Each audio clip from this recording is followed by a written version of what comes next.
이번 편은 이도규의 과거 플러스 작가님이 원래 하려던 설정에 대한 이야기입니다. 종합적인 내용을 다루는 만큼 핵심적인 내용만 요약해서 알려드리니 자세한 내용을 알고 싶다면 위 영상을 시청해주시면 감사하겠습니다. 그렇다면 이도규의 간단한 프로필과 설정부터 먼저 보도록 하죠. 이도규의 첫 등장은 브로스를 외치며 막걸리 한 잔 거칠 만한 비주얼에 엄청난 하드웨어로 싸움꾼의 포스를 보여줬죠. 그는 H&H 그룹의 10명의 천재 중 한 명이며 과거엔 김감룡 패거리의 부하였습니다. 현재는 백호인력소의 소장이라고 불리고 있죠. 그는 1회의 4개월사 편에서 최동수의 부탁을 받고 본격적으로 모습을 보였으며 과거 그가 10명의 천재 시절 그는 싸움의 천재 포지션을 맡았기에 현재 외모지상주의 세계관 최강자로 불리는 박종건과 김중구를 키워낸 장본인이라는 사실이 있습니다. 심지어 목수 아저씨라는 이명으로 불리며 과거 장현에게 야성 패시브를 가르친 것도 바로 이 인물이죠. 이런 캐릭터 이도규는 작가님의 설정 구성이 따로 있었는데요.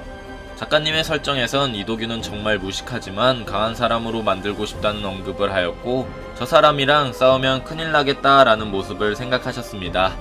보통 외지주 캐릭터를 그릴 때 미래 전투력까지 고려해서 만드는데 이도규는 그냥 엄청나게 강한 캐릭터로 만들어야겠다는 설정이 아예 박힌 것이죠.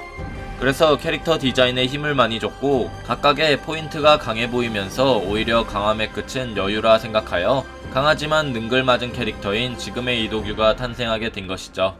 그의 말투인 브러스는 작가님이 같이 촬영하는 컨텐츠 이사가 공사 현장에서 일한 브러스 아저씨의 말투를 모티브로 생각하여 그의 말투로 넣었고 그때 당시 이주윤은 밝혀지지 않았으니 최동수의 천재 포지션 중 첫 성인 캐릭터가 등장하기 때문에 그의 첫 등장을 임팩트 있게 그리고 싶었던 이유로 삼으셨습니다. 그래서 4개월사 때 그 임팩트가 자동차를 들면서 등장한 연출이며 자동차를 움직이지 않게 하는 초인적인 힘의 임팩트를 보여준 것이죠. 하지만 작가님은 이런 임팩트보단 원래 천장이 박살나고 거기서 이도규가 줄을 잡고 천천히 돌며 마이크로 트로트를 부르다가 브러스를 외치는 첫 연출로 잡으려다 회의 때 너무 뇌절이라 판단하에 초인적인 힘의 임팩트인 자동차를 드는 연출로 나오게 됐습니다. 그의 모티브는 헤어는 스티븐 시걸, 외모는 작가님의 회사 직원이 모티브라고 했죠. 그리고 이도규에 대한 언급에서 과거의 이도규와 현재의 이도규는 너무나도 큰 차이가 있다는 말을 하셨는데요. 과연 과거 이도규는 어떤 사람이었을까요? 먼저 분석을 하기 전 이도규의 과거 스토리는 확실한 정보가 아닌 제 뇌피셜이 많이 들어가 있으니 재미로만 봐주시면 감사하겠습니다. 이도규는 과거를 판단할 수 있는 한 장의 연출이 있습니다. 그건 바로 김감룡 패거리의 사진인데요. 현재 4대 쿨의 헤드들의 평행 세계관이라고 의심받는 김감룡 패거리의 가운데는 김기명의 아버지이자 영세대를 통합한 전설 김감룡이 있으며 왼쪽에는 성유한을 닮았지만 현재 박형석의 아버지로 추정되는 인물인 미스테리한 인물과 오른쪽엔 최동수로 추정되는 김감룡 패의 부두목이 있죠. 그리고 오늘의 주제 중 하나인 과거 이도규가 위에 위치하고 있는데요. 그의 외형적인 모습은 교름복과 세련되게 입은 좌우 인물과는 달리 이도규는 허름한 모자와 옷을 입고 있으며 현재 이도규는 뒷머리를 자세히 보면 묶고 있지만 과거 이도규는 장발머리처럼 풀어 헤쳐진 모습입니다. 이런 모습을 봤을 때 작가님이 말한 지금의 이도규와 과거 이도규는 큰 차이가 있다는 말은 아무래도 외형적인 면모와 돈에 관련된 일인 것 같은데요.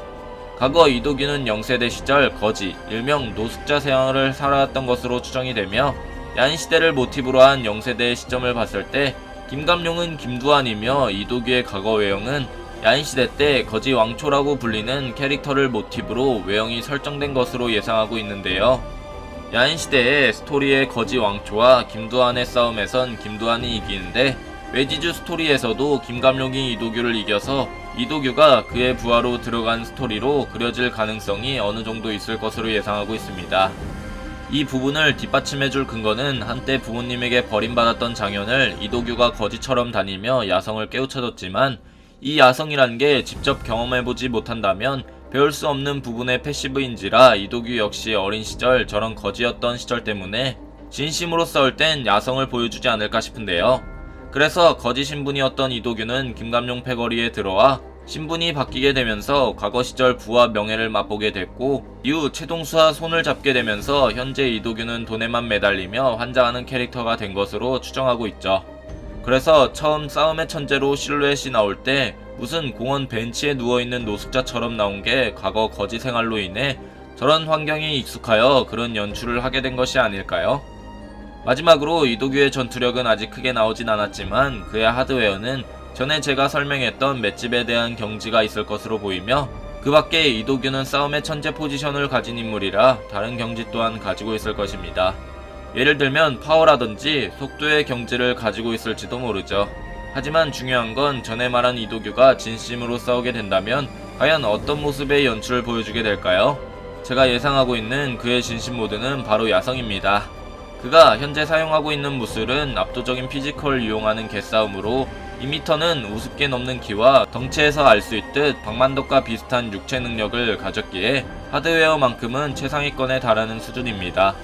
이 덩치로 아무래도 장현이 보여줬던 야성을 이도규가 진심 모드에서 보여줄 것이며, 장현이 아기 맹수였다면 이도규는 마치 한 마리의 거대한 짐승과 비슷한 야성의 연출을 보여줄 것으로 예상하고 있는데요.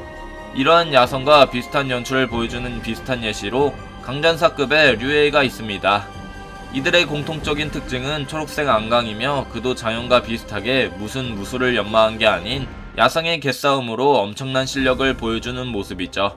그래서 아무래도 이도규 또한 진심 모드의 야성을 보여줄 때 장현과 류에이가 보여줬던 초록색 안강의 모습으로 개싸움의 1인자다운 연출을 보여주지 않을까 싶네요. 자, 여러분들이 생각하는 진심 모드의 이도규는 어떤 모습인가요? 여러분들의 생각을 댓글로 적어주시길 바랍니다. 이상 시청해주셔서 감사합니다.